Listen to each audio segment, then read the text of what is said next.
Hey, it's Seriously Sis podcast. And today we wanted to talk about having difficult conversations And how to do it. and how to do it. Might even share some that we've had ourselves. Are we? Did we talk about that? I can just bring some up. I wasn't quite prepared for that. But I think this is a conversation that we need to have because I find that a lot of people are apprehensive to have difficult conversations. And I mean, they're not fun. So don't get me wrong. I don't enjoy doing it. But I think that if people knew how to do it, whether they should do it, that it would be easier to do. It's never easy, but it would be, I should say, simpler to do. Right. So I know I got some ideas of things that people should do, but you were talking off camera, and I thought that your point that you made was a good one. So I would like to start there before I get into mine. Oh, that you don't always have to have the conversation. It's not always a conversation that needs to be had. So being able to identify, is this a conversation worth having? Right. Is this a conversation that is going to, in some way, benefit the person I'm talking to Mm-hmm. and benefit myself? Right. And if both of those are a no, you might not even need to have the conversation. Now, I'm not giving people a pass to not have difficult conversations because sometimes people will be like, oh, well, I didn't think it was important. That's not what I'm saying. I'm saying, like, if it's a conversation that you want to have and you're not of sound mind, sound judgment, you should probably not be having it. Right. Which I wanted to start there because it kind of leads into one of my points. And I'm going to sound like a hypocrite, and you'll find out why here in a second. But before you have the difficult conversation, take a pause and reflect on yourself, right? Mm-hmm.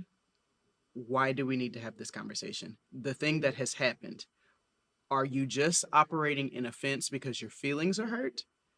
Or is it something that needs to be addressed? Right. Sometimes when I have to have difficult conversations, I'm the kind of person who needs to process things, right? And I found that in this world, there are two different kinds of people. There are people who want to address something immediately.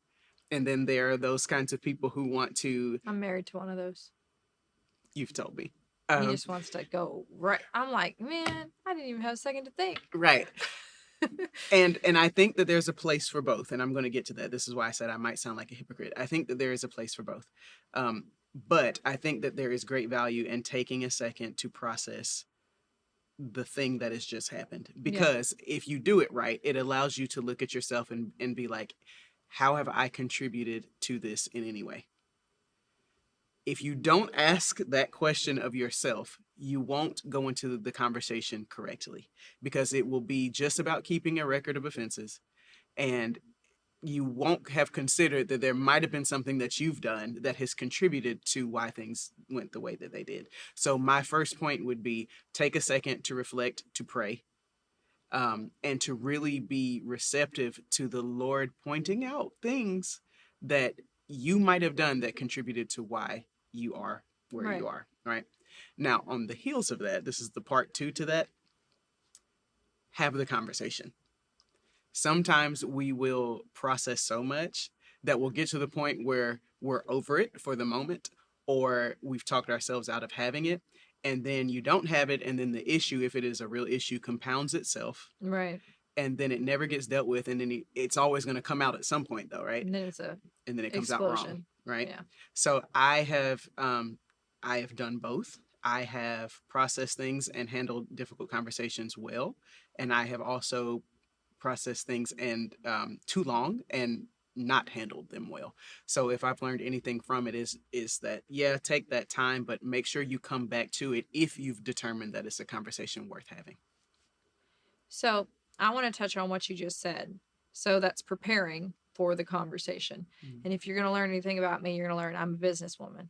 Don't let the hat confuse you. I am. And I usually am always going to take everything out of business standpoint. And before I sit down and have a difficult conversation with anyone that works for me, mm-hmm. or try to coach someone in how to hold a conversation, because I do that a lot where, I sit down with leaders and talk them through, like, how are you going to hold this conversation? What should you say? What Mhm. should you ask? We prepare. We didn't just pull you into this office out of whim. I prepared myself for this. I know exactly what I'm going to ask you. Mhm. I know exactly what you're going to say to me. I usually can tell you all the excuses you're going to have, and I'm going to have a book of things that you're not going to get out of. Okay. I'm going to prepare for this Right. conversation. So, why would you not take the time to prepare for the conversation with someone who is your friend, Right. someone who is your loved one? Why would you just come off the cusp and just say whatever? Mhm. That's how you ruin relationships. And I think that's why people struggle to have these difficult conversations. You know why? Because they've done it and they've ruined things. Mhm. They've had this conversation and now they can't even talk to Mary no more. She don't even like them. You know what I mean? Like Yeah. the friendship was catastrophically ruined Mhm. because we did not prepare. We did not take the time to reflect and do exactly what you just said. And then another thing you said is sit there and think, what have I done to add to this situation? What have I done? And that's another reason people don't have it, is because they don't want to take ownership. Mhm. I'm not in the wrong. This is them. Right. I understand they were talking mess about X, Y, and Z. Now I understand I talked with them about this person, but this is not my fault. This is their fault. Mhm. They were the one talking. I was just, giving them lovely advice. Right. They don't want to take how they fueled the fire, how they added to it. Mhm. No one wants to take ownership Right. for the most part. And so I love both of those points. I love the be prepared, sit down, think about it, maybe read your Bible and Mm. see what approach you can find out of the Bible you should be taking. I promise you, you'll find something. Mhm. And if you don't find it, I'd be very surprised. Call someone else to give you some advice. Now, I'm not asking you to gossip, but I am asking you to counsel. Find someone who's going to tell you what to say. And Preferably someone who doesn't have anything to gain oh, yes. from the conversation. And don't make a case. Don't come in and say, well, Julia, she just came over to my house and drank all my sweet tea out of the refrigerator and she didn't even ask. She would never And then do she that. didn't replace it. And then she left my front door open when she left. And then someone robbed me. Wow, this is getting deep. You guys don't know how much I love sweet tea. But just don't make a case for the person. Be genuine. Be Mhm. genuine, because sometimes we go to people for counsel and we're just looking for them to back us up. Right. Like, tell me I'm right. Mhm. Please do. I know I'm right. You do too, right? And see, the thing about me is I don't want a whole bunch of yes people around me. If you love me, tell me the truth. And that is my next point. If you're going to have the conversation, tell the truth. A lot of times we'll get in these conversations, especially if it's with someone that we love. If it's someone we don't like, maybe we don't do this. But if it's someone that we love, we get in the conversation and then we want to qualify everything that we say, or we want to soften the things that we say. Now, I'm not saying that you go in there guns a-blazing just trying to destroy someone's confidence. But if you don't go and say the things that need to be said, it was a pointless conversation. And I've seen so many people go in and have a conversation. We sit down, we say we're going to talk about whatever it is on the table. And then we get there and we skirt around the issue and we never really get down to brass tacks of what it is that's happened. And then we walk away from the conversation, both knowing that nothing really got solved. And now we have to walk on eggshells with each other because I couldn't come to you and just tell you the truth. Right. So if you're going to have the conversation, tell the truth. What is the issue? Bring it out and be prepared also to receive the truth, because we have a perspective on things. Everyone has an opinion on things, but there are certain things that even in your processing state, you may not have considered. So go prepared to tell the truth, but also be receptive. It takes two people to have a conversation. Right. You can't just talk at someone. At some point, they need to be able to respond.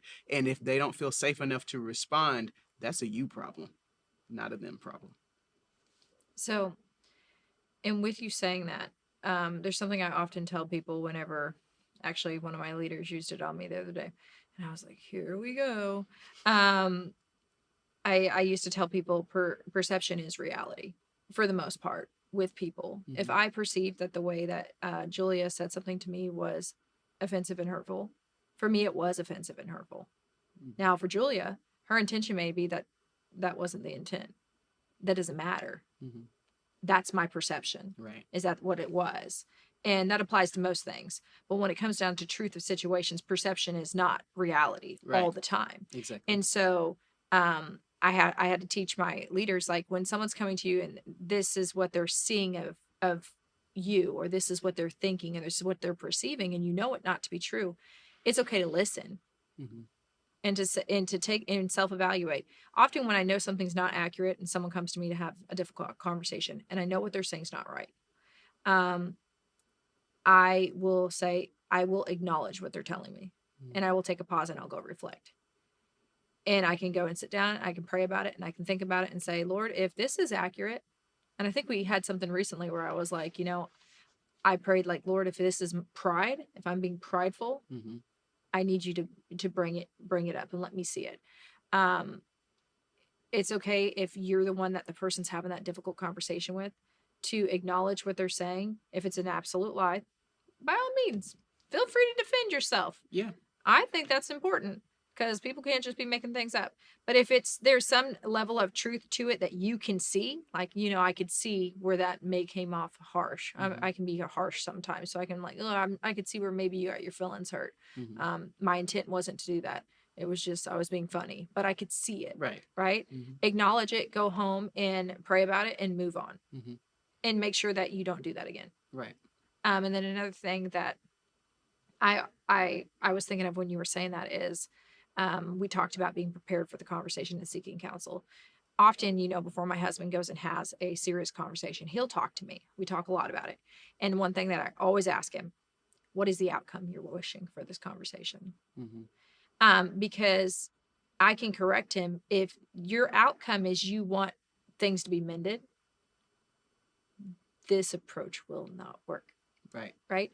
Or it could be the opposite. If your outcome is that you're wanting something to be fixed, you can't approach this soft like this. You're going to approach it differently. So before you go into the conversation, think about, what am I hoping to gain from this? And what am I hoping to leave with? And then think of, how can I have this conversation and gain those two things? Right. How can I maintain this relationship and this friendship, and have a conversation with the fact that I don't like the way you talked to me last week. Right. On this podcast. It was rude. Can't be, because we didn't meet last week. So I reject that. No. The lie. See, you didn't even take my advice. You didn't even acknowledge. Take your it in perception and be like, wasn't reality. You didn't even give me. She didn't even give it a moment to be I'm like. sorry. I'm sorry. Search I'm sorry. myself. I'm gonna search myself and see. see if this can be truthful. No, you're wrong. We didn't meet last week. No, but that is good. Thinking of what the outcome is that you want, because sometimes our emotions blind us in the moment. We're more focused on the things that we feel than the person that Right. we're dealing with, and so that was going to be my next thing, is that when you go into those conversations, remember who the person is that you're speaking to. And that can be in a professional capacity or a personal capacity. But what I mean is, particularly in a personal capacity, I have to go into these conversations remembering, even if I'm mad at you, you're someone that Christ died for. Right. And you're someone I care about. When I take a second to remember those two things, it changes how I approach you. Right. Because you're one of God's kids. And God doesn't really like it when other people be messing with his kids. I don't know if you've ever read the book, but usually he's really not fond of it. So I want to make sure that I'm dignifying you for who you are as a child of God, as a human being.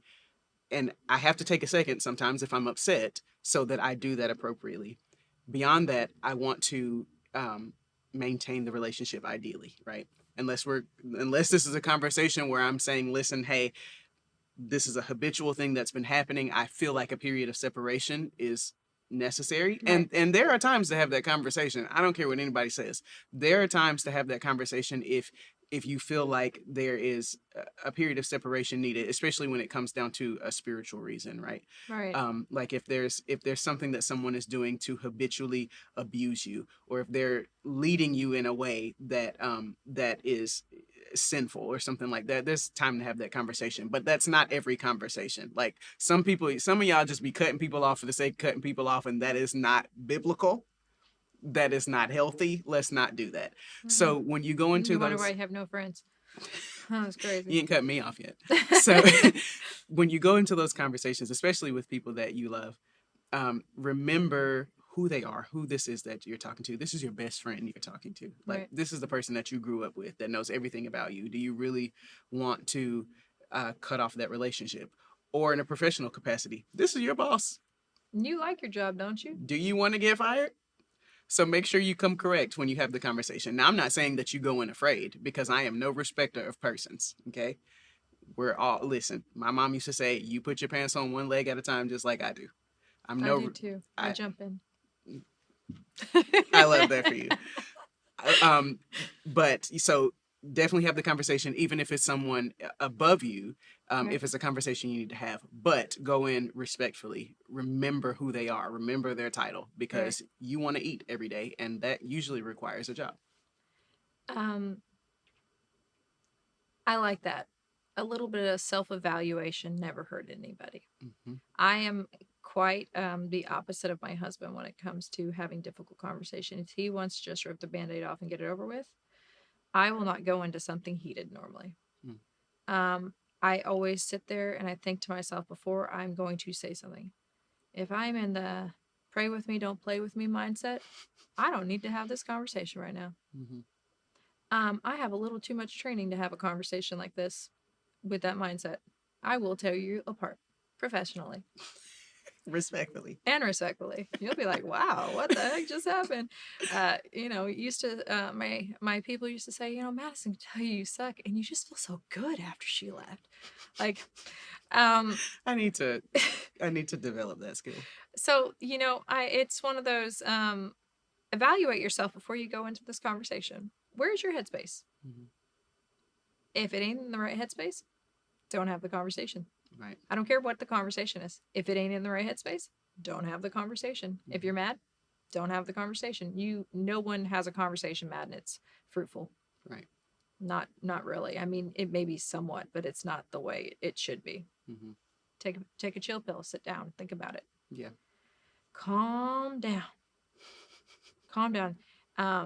But I'm very big on that with everything. Even like when me and Michael have a disagreement, he always is like, I want to have the conversation right now. And Madison's over here like, nah, we're going to take a moment. Mm-hmm. Need a moment because I'm going to kill you. You know what I'm saying? Yeah, I do. On the heels of that, though, I think the word tells us to submit to each other, right? Because mm-hmm. we're all different. We all process through things differently. And something I am actively learning is that even though I'm a processor, and I need that from time to time, I'm around people who are immediate addressers. And if you don't ever meet them in dealing with something immediately, depending upon what it is, sometimes you're doing yourself a disservice, because if they sit and process, they're going to think themselves to death. Whereas we are processing, thinking ourselves out of something, right? So sometimes you have to die to yourself a little bit for the sake of the other person. If there's a situation that's happening and it's an emergency situation, you ain't really got time to just sit back and be like, let me think about how I'm Michael has to make the decisions. Right. He knows. But if you're in opposition, yeah. Even though everything inside of me might be like, I don't want to do this right now, it's conducive for the conversation or for the circumstance to do this right now. And so I'm saying that to say that we have to be mindful of the situation. We have to be mindful of the person that we're dealing with, because it might be warranted to have the conversation right then, because sometimes when you take too much time to process, you give a foothold to Satan, right? And it might not be you, it might be them. So you have to keep that in mind too. Again, don't go in guns a-blazing. I think we share that beautiful quality and that we can undercut somebody real quick if we want to, and we know that, so that's why we keep our mouth shut. But there are some people who will send them spiraling if they don't get an answer, especially if they don't, I can sit on something and then get over it and then forget about it. And completely forget about the fact that this person wants to talk about this. I know me, I've done it.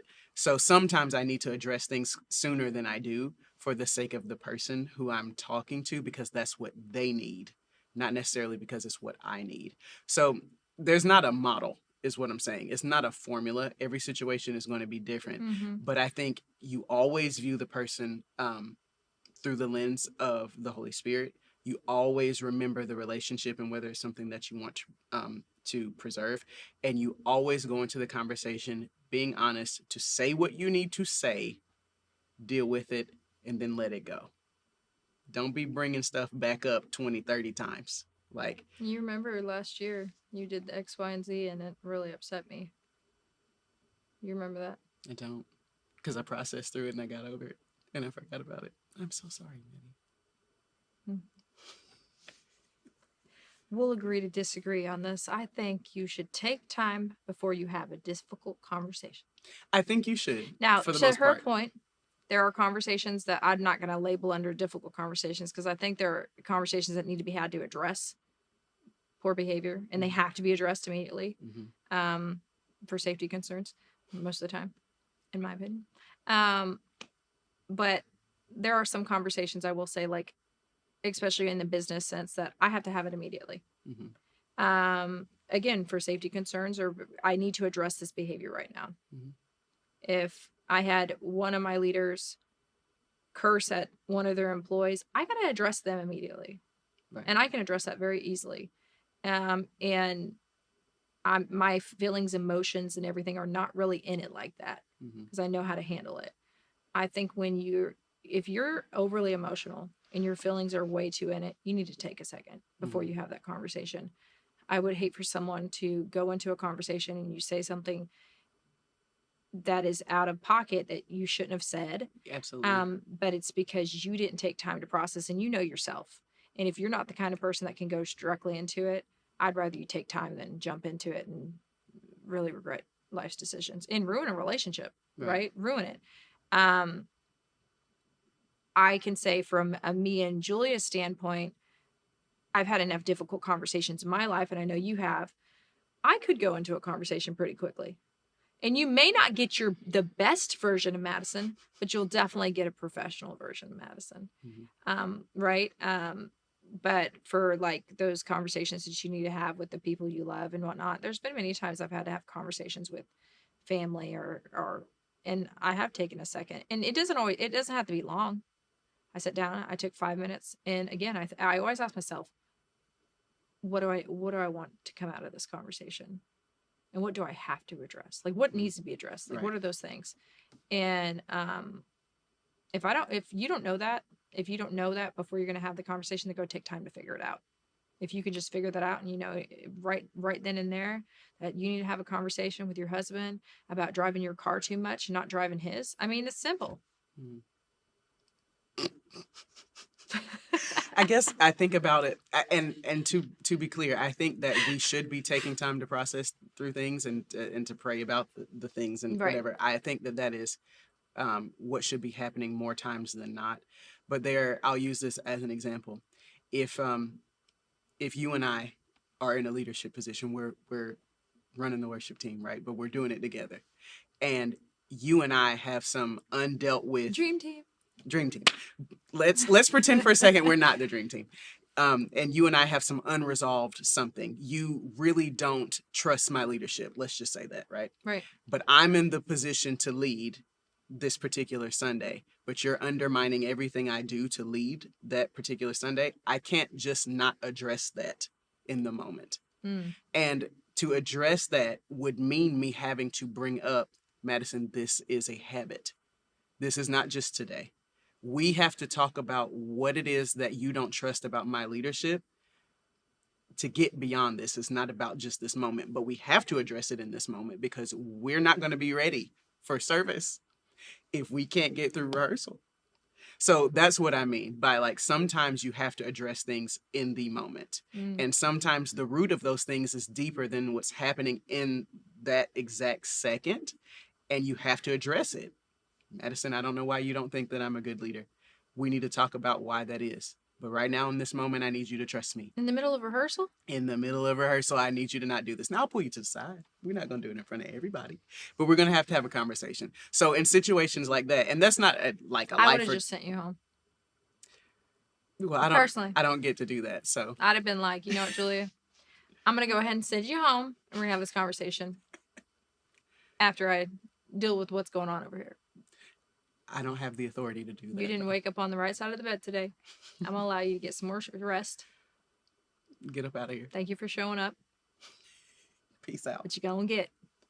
So, you know, I'm not, by 90% of the time, you should take the time to process. But sometimes it's an emergency situation, or it is a we got things to get done situation, and you've got to deal with those things right then. Right.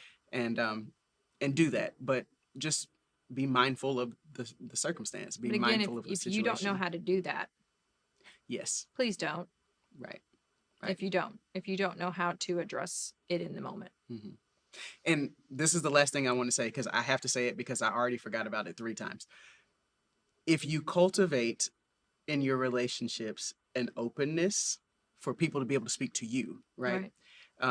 To be able to come to you and share with you things that you've done to them or that they perceived in such a way, whether you meant it or not. If you cultivate that from early on, and you need to know who to do it with.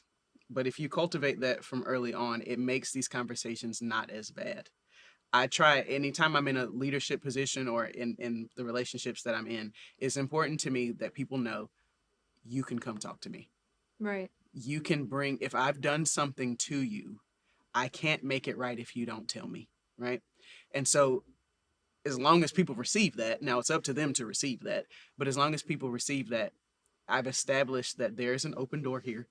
We can have this conversation. So my hope is that if I'm willing to do that for you, when I come to bring something to you, you know that we're going to have a conversation and I'm going to be open if there's a side of that I haven't considered that I've done something on my end. But I'm going to have the conversation with you because I opened it up to you first. And I think sometimes we need to do that in our relationships. And if you don't want people to be able to speak into your life, you might need to evaluate those relationships. I like that. I like the open door. It's making me think, if you're going to be a leader that has an open door policy, which every leader should, there should not be any repercussions for them being open with you. Right. Or they will not be open. They will not want to have those conversations with you. Mm-hmm. I like that. I think the only thing I have left to say is just look at your heart posture before you have the conversation, like you were saying. But sometimes look at your body language and what it's saying when you're having these conversations. I am not a overly like smiley person, and when I'm really intently looking, sometimes I look a little intimidating. I can be intimidating, especially when you start doing that squinty eye thing like you're doing right now. Okay. But I can, and it's something that, if you know those things about you and you know that you can come up not very open, not very, you have to teach yourself how to do those things. Mm-hmm. I tell people that when they're, interviewing people, put a grin on your face while they're talking. Don't just grin through their soul. While they're talking, nod your head. Like, there's just certain body languages that you can do to make them feel open, make them want to speak to you, make them want to have these conversations with you. Pay attention to your body language. Pay attention to your face. Your eyebrows. Oh, the eyebrows, man. You should just wear a hat or something. Big glasses. Wear one of those, what are those things you wear in the winter? The little winter caps? One of the, like a beanie? Yeah, wear a beanie all the way to here. Just like cover them eyebrows. They don't need to see all this. They don't need to see that my eyebrows are in my hairline. But yeah, sometimes they just tell on you. Yeah. A lot. I'm working on it. I mean, a couple times I've said something, she goes, yeah, I'm doing it right now. I'm working on it. I'm going to get there, guys. I'm going to get there. But no, that's good. That is definitely good. I hope this is helpful for you guys. I know that difficult conversations can be intimidating. Mm-hmm. I don't even like having them sometimes. I'm like, oh, why do I have to do this? Yeah, I'm really not a confrontational person. I am, but I sometimes don't like it. You are, but I'm not. I'm really not a confrontational person. I will Madison, deal can with you get things, along with but anyone? I'm just kidding. I love everyone. nah, you're lovable. I'm gonna keep you. Well, good. I'm glad that we got this difficult conversation out of the way. Yep. Yep. It's a good one. Until next time.